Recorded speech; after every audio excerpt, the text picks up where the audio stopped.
Bonjour, et nous finalisons avec Sandrine cette première journée de Dreamcatcher, l'event, l'audace d'entreprendre autrement. La thématique étant mythe versus réalité dans l'entrepreneuriat. Et avec Sandrine, on va parler de l'entrepreneuriat au féminin, mythe, vérité et puissance intérieure. L'idée, c'est de redéfinir l'entrepreneuriat au féminin, l'alignement, le leadership et la sororité. Donc après plus de 18 ans passés dans le privé, où elle a notamment participé à établir des stratégies de coaching pour les équipes d'une multinationale, Sandrine s'est ensuite tournée vers le coaching en freelance avant de monter sa propre structure, Chrysalis Coaching. Elle met l'accent à travers cette business school pour les bâtisseuses de demain, en quelque sorte, sur l'importance d'incarner sa vie, sa vraie personnalité à travers son business. Elle a également créé une communauté pour les femmes entrepreneuses et salariées de Suisse en partant du constat que beaucoup de femmes, et elle la première, ne se retrouvent pas dans l'énergie très masculine que peut parfois renvoyer l'entrepreneuriat, avec beaucoup d'objectifs chiffrés et une compétitivité malaisante, par exemple. Donc là, Sandrine, c'est le moment où je te passe la main, en commençant par te demander comment est-ce que tu vas. Très bien, très heureuse d'être ici. Merci beaucoup pour cette On est très invitation. heureux, on est très heureux de t'avoir avec nous. Je pense que du coup, tu avais une présentation. Oui, Tu... du coup, Super. voilà. Attends, Est-ce que vous voyez bien? Parfait. Ouais. Ouais. Tu vois le slide ou... Je vois tout en fait. Je vois la slide principale et je Ouais, vois aussi sur alors... la gauche Ouais, alors, tu attends, vas en parce bas à que... droite à côté en bas à droite juste avant les pourcentages de vision. Ouais. Oui, ouais, parce que souvent je suis sur Canva et en fait, c'est pas du tout la même... Là, ça devrait être bon, non? Ouais. Voilà. Là, c'est bon. Super, Par contre, on voit merci. ton côté de l'écran. Tu es sur deux écrans. Tu as partagé ton écran. On voit la diapositive qui arrive après. Après,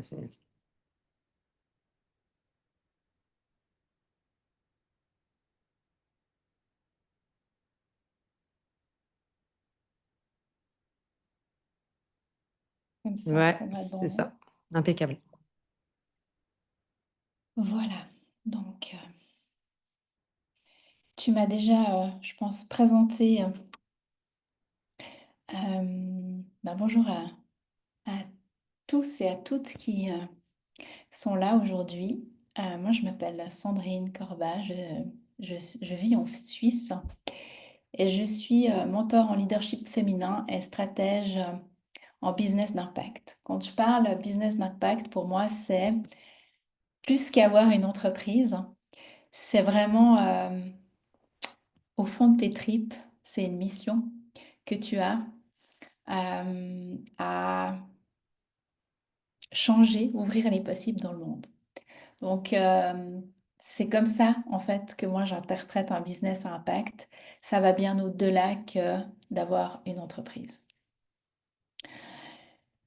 J'accompagne mes clientes sur trois thématiques principales. C'est vraiment le leadership au féminin, l'identité à travers l'identité personnelle et puis aussi l'identité à travers son entreprise ou l'identité de leader. Parce que quand on est entrepreneur aussi, parfois on identifie son entreprise à qui on est. Mais voilà, c'est deux choses séparées. Et puis, il y a tout ce qui est stratégie business, justement, qui sont alignés à qui on est, mais d'avoir quand même une structure et des fondations qui sont solides pour avoir une entreprise qui est pérenne dans le temps. Donc voilà un peu ce que je fais. Je crois que tu as parlé beaucoup aussi de mon parcours. J'ai passé 18 ans dans le monde international, dans les achats, où je gérais de gros portefeuilles et j'ai aussi accompagné des managers, des talents dans l'entreprise. Donc ma vision, c'est vraiment accompagner les femmes à bâtir le monde de demain, de, ouais, d'ouvrir ses possibles aux générations futures comme l'ont fait nos mères et nos grands-mères avant nous. C'est-à-dire, ça peut être sur plein de thématiques, mais c'est changer ces codes, en fait, ces injonctions que l'on voit encore souvent, que ce soit dans le monde de l'entreprise ou dans le monde de l'entrepreneuriat. Par exemple, l'augmentation de salaire, à parité vis-à-vis des hommes, qu'une femme peut avoir des enfants et puis avoir une carrière, qu'on soit une femme entrepreneur et puis qu'on gagne beaucoup d'argent. Enfin voilà, tous ces codes-là qui sont encore forcément, on va dire, intégrés euh, dans le monde de tous les jours. Alors aujourd'hui, j'avais envie de partager 3 mythes. Bien sûr, il y en a d'autres, mais voilà, par rapport à ce que je fais, ce que je vois, j'avais envie j'en ai choisi 3. Donc pour moi, le premier, c'est vraiment la femme, les femmes se soutiennent quoi qu'il arrive et ce sentiment de sororité qu'on peut le voir aussi beaucoup sur les réseaux sociaux ou qu'on met beaucoup en avant. Euh, Avec mon expérience de femme, on va dire carriériste dans le monde de l'entreprise, je dirais que la sororité, jusqu'à un certain point, il y a beaucoup de challenges, beaucoup de jalousie et de rivalité. Et j'ai pensé quand je suis devenue entrepreneur que finalement, j'allais changer un petit peu de monde et que les femmes entrepreneurs allaient se soutenir et qu'il n'y aurait pas cette rivalité, cette jalousie. Ce que j'ai quand même pu observer, c'est que on n'en est pas encore là. Alors oui, dans certains espaces, il y a des magnifiques collaborations qui se font. Il y a beaucoup de sororité, de partage, mais il y a aussi parfois de la jalousie, des rivalités qui se créent. Donc, le message que j'ai envie de dire là, c'est vraiment de choisir avec qui on a envie d'évoluer et avec quel type de femme aussi on a envie d'évoluer. Le deuxième mythe, c'est que tout le monde peut entreprendre. Et je pense que ça, on sous-estime l'entrepreneuriat beaucoup. Euh, on voit énormément de messages passer, que ce soit sur les réseaux sociaux. Voilà, il te suffit d'acheter une formation et puis en 10 jours, tu as fait 10K. Ça, en fait, pour moi, c'est juste, c'est faux, en fait. Parce que on ne naît pas entrepreneur, on le devient, vraiment. Euh, Quand j'ai lancé mon entreprise, j'avais juste aucune idée. Enfin, je pense que j'ai beaucoup aussi surestimé ouais, cette facilité que j'allais avoir en entreprenant, en fait, en devenant entrepreneur. Mais ce que j'ai réalisé, c'est que non, tu dois apprendre plein de choses. Ton expertise ne suffit pas, en fait. Tu dois ben voilà, apprendre le marketing, la vente, savoir prendre ta place, enfin, comment communiquer sur les réseaux. Voilà, passer plein de choses par rapport à l'entrepreneuriat. Et ce que je vois aussi par rapport à mes clientes, c'est que souvent, en fait, elles ne sont pas outillées avec ça. Et c'est pour ça aussi que j'ai créé la Business School, parce qu'il y a cette croyance, mais en fait, c'est facile. Je suis coach ou je sais pas, je suis thérapeute. Et puis, demain, j'ai plein de clients, en fait. Et non, en fait, on doit, et c'est pour ça que j'ai choisi cette image parce que c'est vraiment planter des graines et avant qu'il y en ait une qui fleurisse, ça peut prendre beaucoup de temps. Donc l'entrepreneuriat, ça demande du courage, ça demande de la résilience, ça demande de dépasser ses peurs. C'est un chemin magnifique, mais je suis convaincue que c'est pas pour tout le monde. Et le troisième mythe, c'est que les clients veulent des prix bas, alors je dois m'adapter. On croit que quand on offre du gratuit ou qu'on fait des prix bas, on aura plus de clients. Mais en fait, c'est pas du tout le cas. Parfois, ce que je vois, c'est que il y a des femmes qui font des bas prix pour attirer des gens, mais le problème derrière, c'est la valeur qu'elles accordent en fait à leur expertise. Et en baissant le prix, on n'a pas forcément plus de clients. En fait, c'est à qui tu t'adresses et avec qui tu désires travailler qui va faire la différence et aussi la valeur que toi tu accordes par rapport au travail que tu fais. Donc, croire que faire des prix qui sont bas, euh, vous aurez plus de clients, c'est un mythe. Voilà les 3 mythes que je voulais partager avec vous aujourd'hui. Je ne sais pas si, Stéphane, tu veux rebondir par rapport à ces 3 mythes ou bien si je passe après à ma, enfin, aux actions que vous pouvez prendre, aux conseils que j'ai envie de vous partager ici. Bah, en fait, bien sûr que j'ai plein, plein de choses qui me passent par la tête quand j'écoute ce que tu partages avec nous déjà sur la sororité et le fait que les femmes se soutiennent entre elles. Je pense que de façon générale, tu sais, c'est comme, j'allais dire, tu sais, le pire ennemi de l'entrepreneur, c'est l'entrepreneur. Dans un autre sens, le pire ennemi des femmes, c'est un peu les femmes aussi. Et ça s'applique un peu dans beaucoup de contextes, comme tu le présentais. Et c'est vrai que comme tu l'axes sur les femmes et que vraiment ta démarche va dans ce sens-là, c'est vraiment, moi, quand je t'écoutais parler, c'est vraiment ça qui me passait par la tête et qui résonne un peu avec la citation de Simone de Beauvoir que tu as pris pour on ne naît pas entrepreneur, on le devient. Et donc, on ne naît pas femme, on le devient. Donc, c'était le petit lien que je trouvais super intéressant. Et sur le fait que tout le monde peut entreprendre, en réalité, c'est vrai que c'est une croyance. J'ai eu cette croyance pendant très longtemps. Et en me disant, mais je comprends pas pourquoi on nous l'apprend pas à l'école. C'est tellement, c'est essentiel en tout cas d'avoir aussi ça comme option. Et donc ça, je le pense toujours. Donc bravo pour la business school. Et je pense qu'en effet, il faut partager à ce niveau-là. Par contre, je pense qu'en effet, c'est un métier particulier qui n'est pas fait pour tout le monde. Il n'est pas fait pour tout le monde parce que c'est un petit peu comme le fait de se marier. Donc, tu sais que j'ai mon background juridique, donc la capacité, la validité des contrats, des mariages, tout ça, etc. Tu sais que pour te marier ou pour monter une boîte en soi, bon, voilà, il faut que tu sois dans la capacité, que tu sois majeur, etc. Enregistrer une boîte, cette fonctionnalité-là, c'est pas le plus compliqué. On peut tous se marier, on peut tous faire des enfants. Bon, a priori, bon, ça, c'est un petit peu plus. Voilà, la biologie aussi y va. Mais ce que je veux dire, c'est qu'on peut pouvoir le faire. Donc, tu peux enregistrer une boîte. C'est pas ça qui te fait de toi un entrepreneur. Et le vrai challenge, parce qu'en fait, ça, c'est juste le point de départ. Le vrai challenge, ça va te faire marcher ta boîte.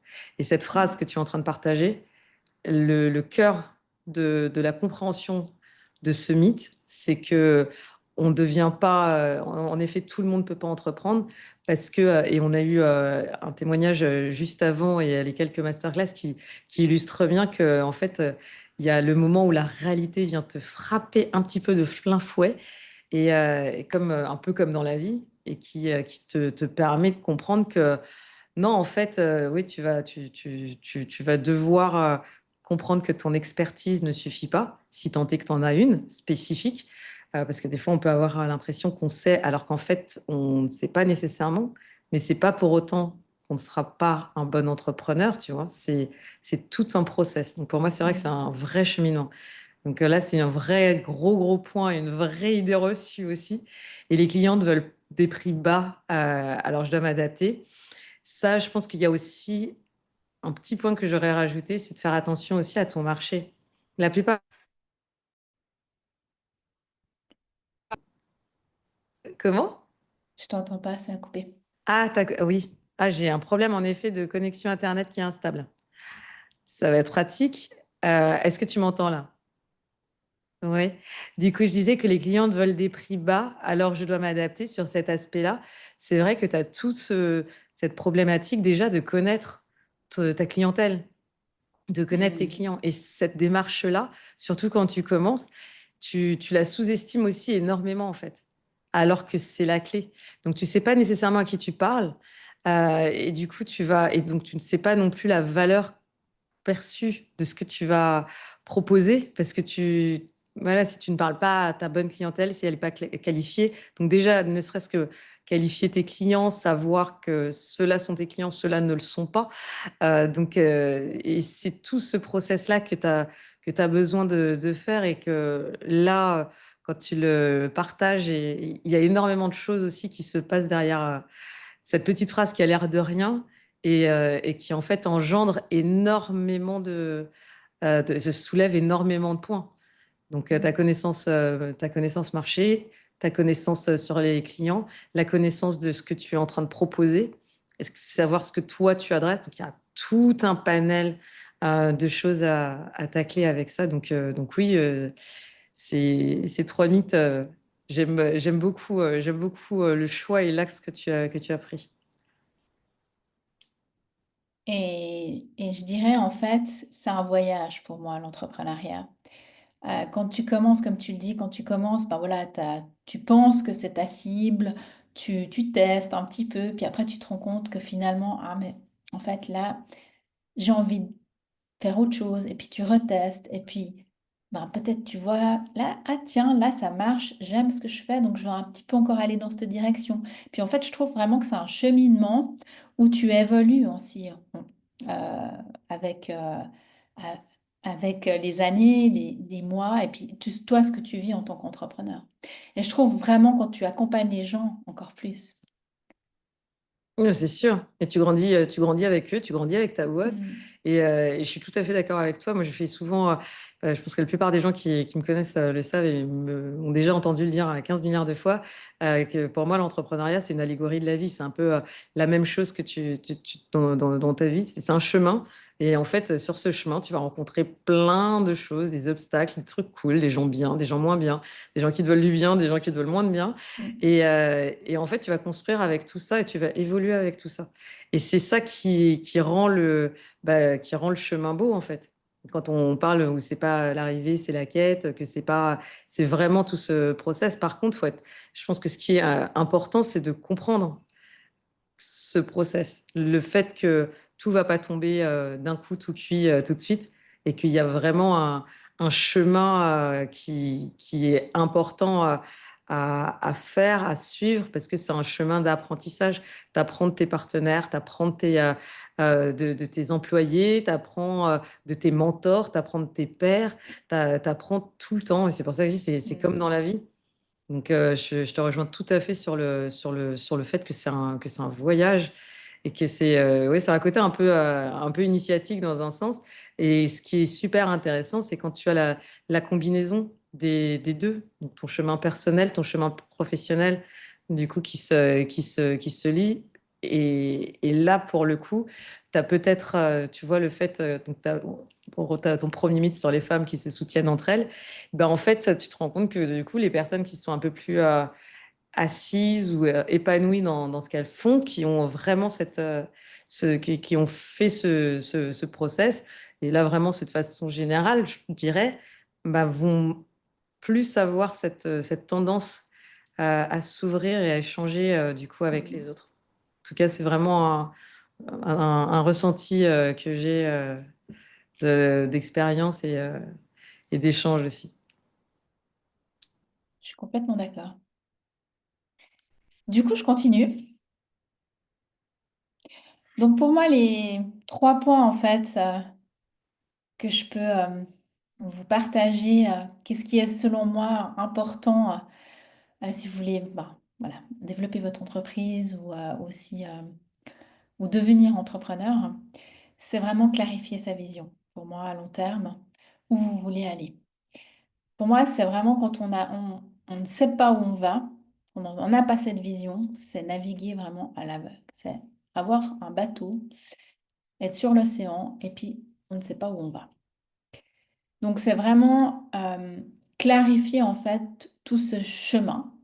Alors c'est pas parce qu'on a une vision qu'on va exactement suivre point par point et puis qu'on va y arriver, même si quand on a une vision sur 6 mois, une année, 5 ans, bah, bien sûr qu'on va la vision va évoluer, mais au moins ça nous donne une direction et on est beaucoup plus clair en fait, dans ce qu'on va faire. Et pour moi, vraiment, l'expertise ne suffit pas. Donc, c'est vraiment euh, apprendre, en fait, toutes les... bon, voilà, qu'est-ce que le marketing, qu'est-ce que la vente, comment moi j'ai aussi envie de faire. On est tous différents. Donc c'est pour ça que j'aime aussi travailler avec l'unicité de la femme, parce que ce qui fonctionne ne va pas, pour moi, ne va pas fonctionner pour la même chose pour toi, etc., etc. Et c'est ça aussi toutes ces injonctions qu'on lit tout le temps sur les réseaux sociaux ou n'importe. Tu dois faire ci, tu dois faire ça, mais en fait, non, en fait, pour moi, c'est se perdre, en fait. Donc c'est vraiment toujours ramener à soi et clarifier sa vision, sa mission, avec qui on a envie de travailler. Et ça peut bien sûr évoluer avec le temps. Pour moi, ça, c'est quelque chose de très important. Et puis, c'est s'entourer des bonnes personnes. Donc, enfin, oui, bien sûr que tu peux développer ton entreprise et puis rester seul derrière ton bureau. Mais souvent, notre entourage ne comprend pas, n'a pas les mêmes problématiques, surtout s'ils ne sont pas entrepreneurs. Et puis, bah, s'entourer des bonnes personnes, ça va faire qu'on va avoir des bonnes connexions, qu'on va être visible aussi, d'avoir un réseau. Potentiellement, ces personnes peuvent parler de nous. Enfin voilà, pour moi, c'est vraiment cette toile d'araignée qu'on crée en fait, hein.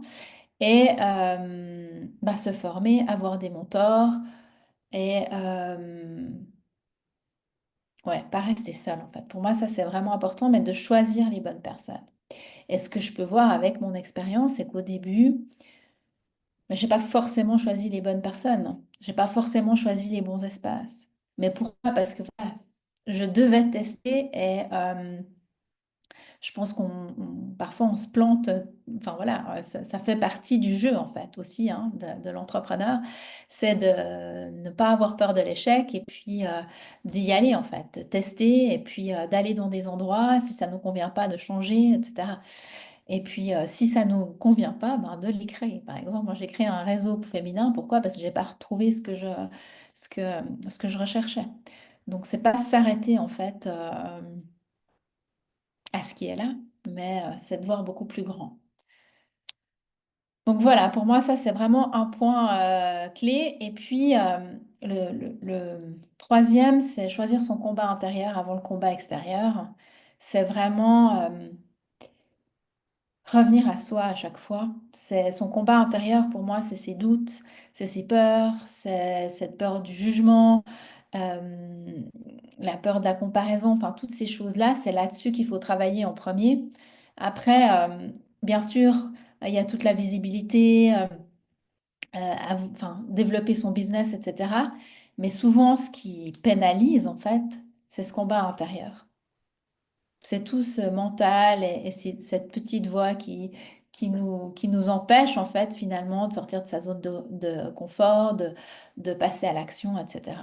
Et ça, je le vois beaucoup chez les femmes. Parfois, elles ne passent pas assez à l'action parce qu'il y a ce mental qui est là et qui les empêche en fait finalement de briller et de prendre leur place.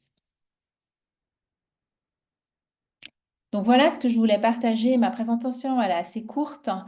Oui. Pour justement laisser voilà, l'échange entre nous et de continuer Oui, oui, ainsi. tout à fait. Et je pense que elle est assez courte, mais elle est assez concrète aussi. C'est pour ça que je trouve que c'est intéressant parce que, en effet, on a la problématique, on a l'occasion de voir. Donc, en effet, tu présentes trois mythes, mais tu présentes aussi trois solutions qui font partie de l'entrepreneuriat et avec des exemples dont on a parlé.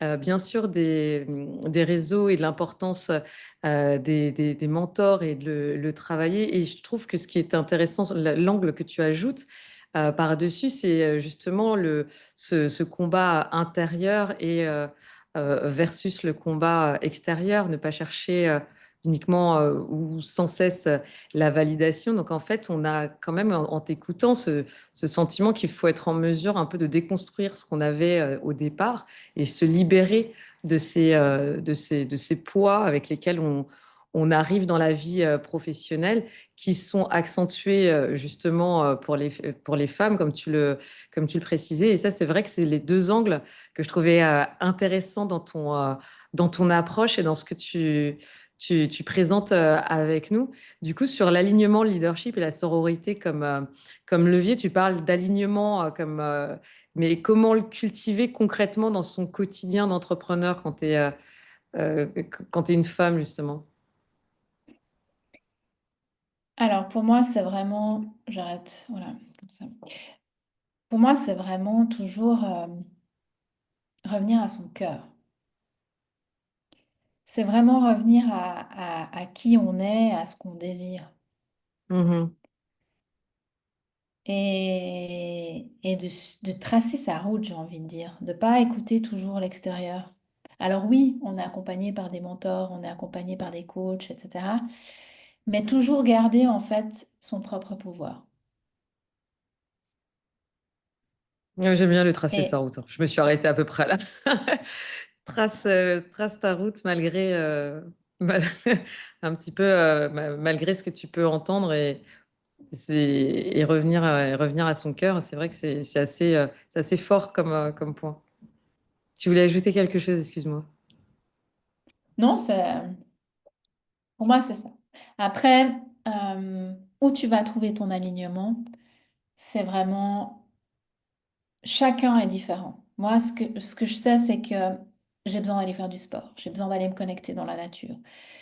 Enfin voilà, j'ai vraiment besoin de tout ça pour me reconnecter, ancrer en fait à qui je suis. Et comme ça, j'ai les idées beaucoup plus claires et j'avance.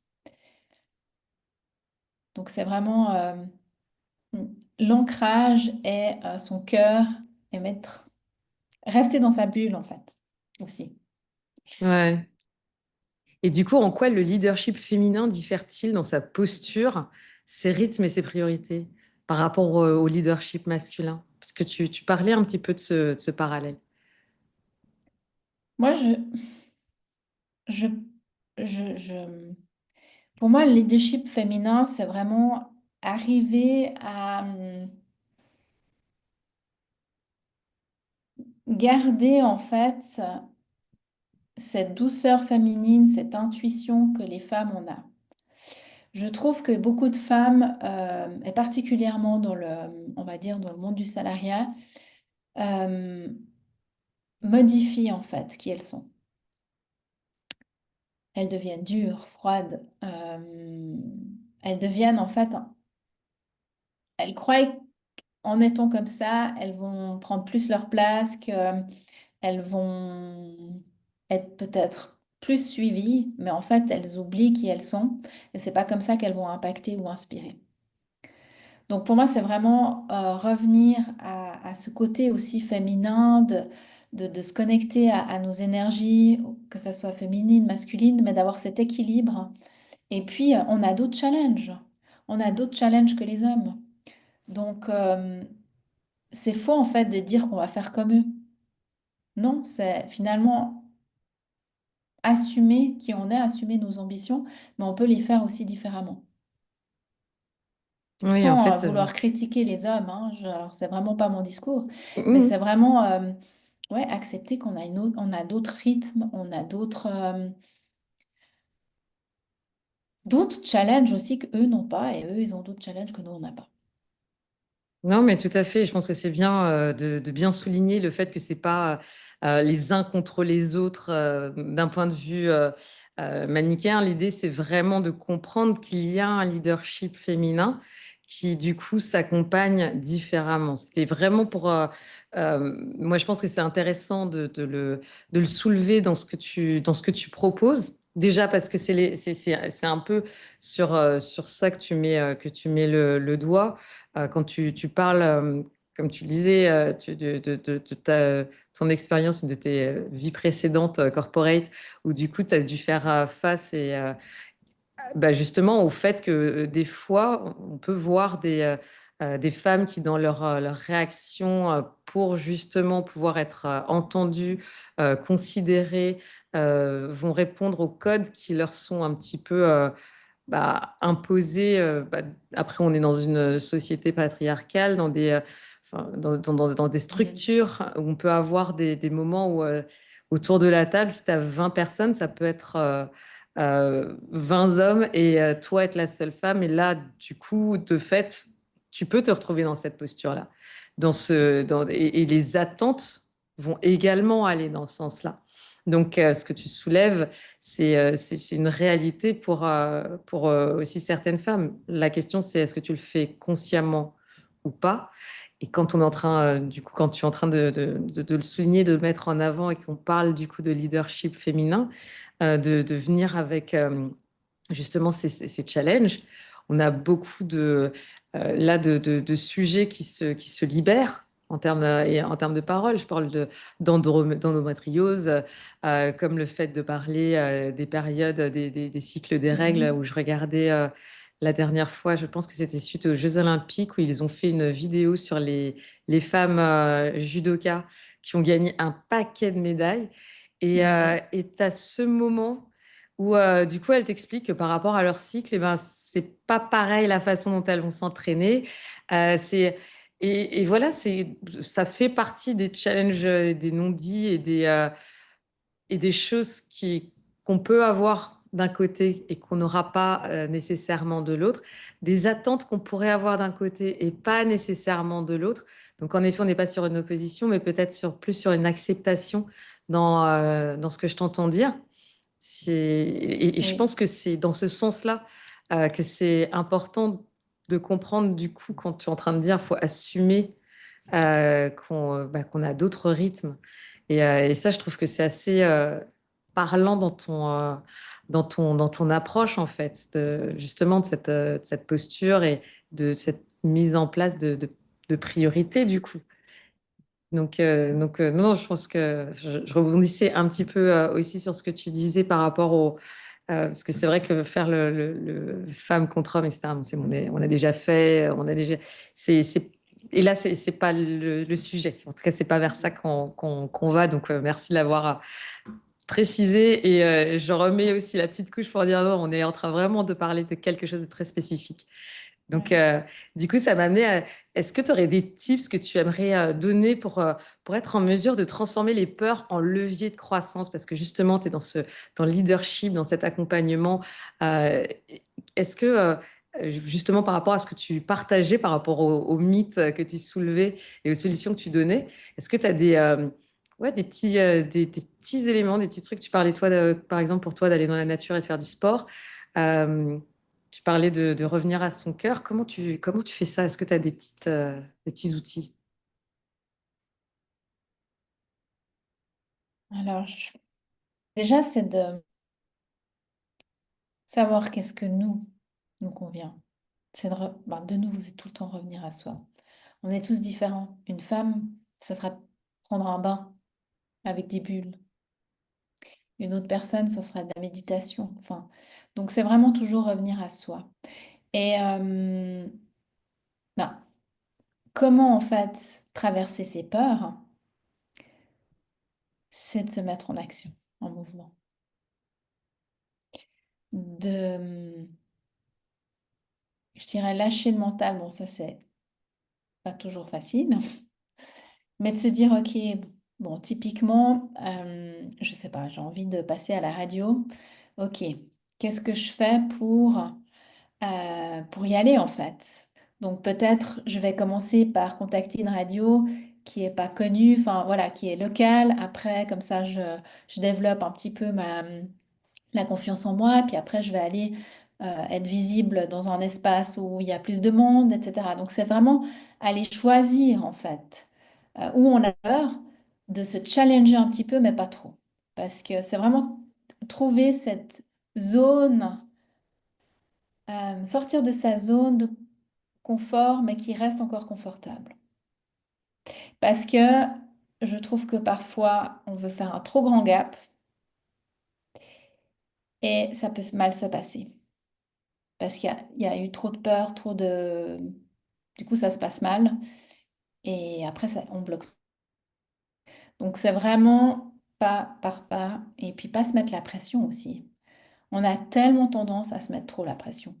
Parce qu'on se compare, on voit que l'autre, il est beaucoup plus avancé que nous, et puis nous, on aimerait déjà être là. Surtout si on a une femme ambitieuse, qu'on a envie de changer le monde de demain, bien sûr. Mais c'est pas une course en fait. Ou c'est pas un sprint, c'est un marathon. Donc, on y va petit pas par petit pas. Oui, tout à fait. Le fait, un peu la méthode Kaizen et de ne pas précipiter les choses. Je trouve que dans ce que tu dis, le fait de procéder par étapes pour développer sa confiance en soi, ce que je retiens pour traverser ses peurs et pour se mettre en mouvement en termes de tips, sortir de sa zone de confort, mais que ça reste encore confortable. Je pense que c'est très intéressant ce qui se cache derrière cette phrase. Parce que, en fait, je pense que tu es juste en train d'expliquer aussi la raison pour laquelle on a autant de personnes qui s'arrêtent, en fait. Parce qu'il y a un moment donné, c'est vrai que il y a beaucoup de choses à faire et tu vas aller très vite, très loin. Et en fait, si tu ne le fais pas à ta hauteur, tu vois, des fois, les marches, elles peuvent être trop hautes. Mm. Et du coup, elle est tellement haute que tu te dis, non, mais en fait, tu te fatigues à essayer de l'atteindre, alors qu'en fait, tu aurais pris celle d'avant et celle d'avant et celle d'avant. Bah, du coup, tu serais arrivé, tu aurais mis plus de temps, mais tu serais arrivé à ce même résultat. Donc, et ça explique aussi, en effet, pourquoi est-ce que il y a pas mal d'entrepreneurs ou de gens qui peuvent avoir des projets très intéressants qui explosent en vol, en fait, à cause de ça. C'est cette sorte de ta zone de confort, mais dans la limite de ce qui est confortable, toujours confortable pour toi, faisable pour toi. Donc ça, c'est vraiment important. Donc, je, je souligne la pépite. Je trouve ça très, très pertinent.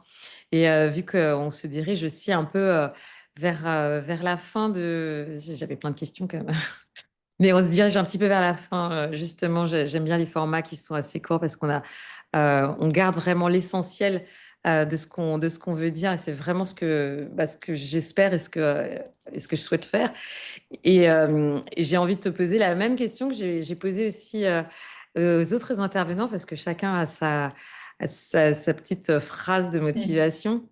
Mais la première chose, si tu avais un mythe un mythe entrepreneurial aujourd'hui que tu aimerais déconstruire, ce serait lequel?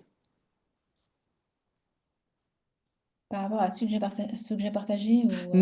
Ou peut-être un autre. Enfin, celui que tu penses vraiment, et ça peut être un que de ceux que tu as partagé, mais vraiment celui que tu penses qui est le plus impactant.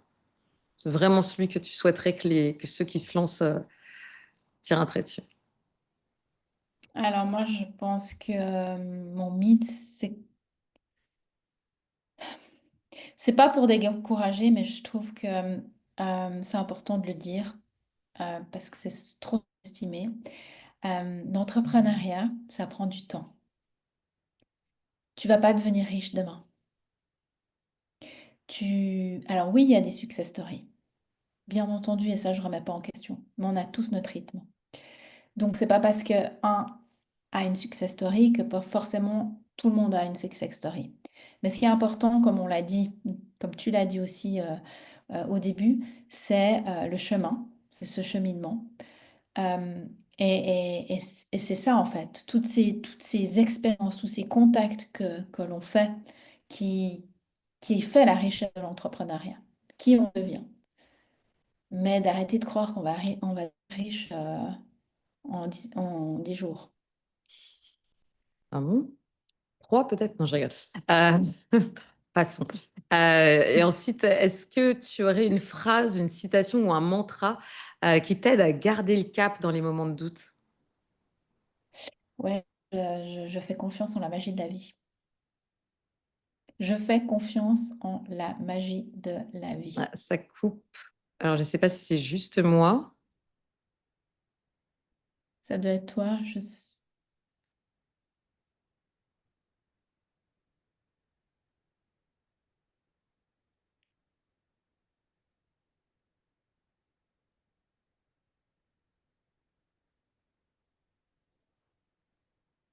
Alors, mon mantra, c'est je fais confiance en la magie de la vie.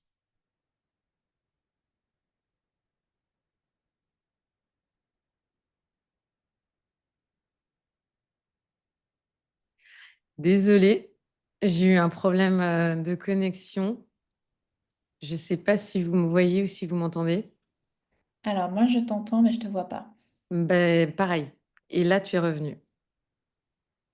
Et tu me vois, je suis pas frisée. Non, voilà.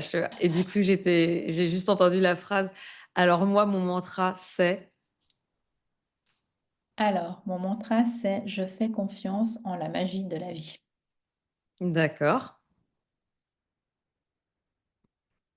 Et ça, tu te le répètes tous les matins, tu te le répètes dans les moments, surtout dans les moments critiques. Je pense que quand je doute, je me dis, ok, tu fais confiance que ce qui doit arriver arrivera, en fait. Les opportunités, les clients, enfin, plein de choses, en fait.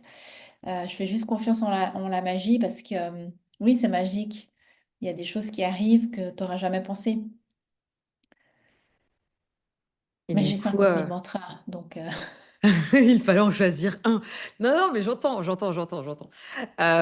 Mais du coup, alors, où est-ce qu'on peut te retrouver aujourd'hui si, pour les personnes qui t'auraient découvert avec nous ici, on a partagé les liens sur la page qui indique les informations sur cet événement, mais où est-ce qu'on peut te retrouver si on te cherche, si on veut en savoir plus?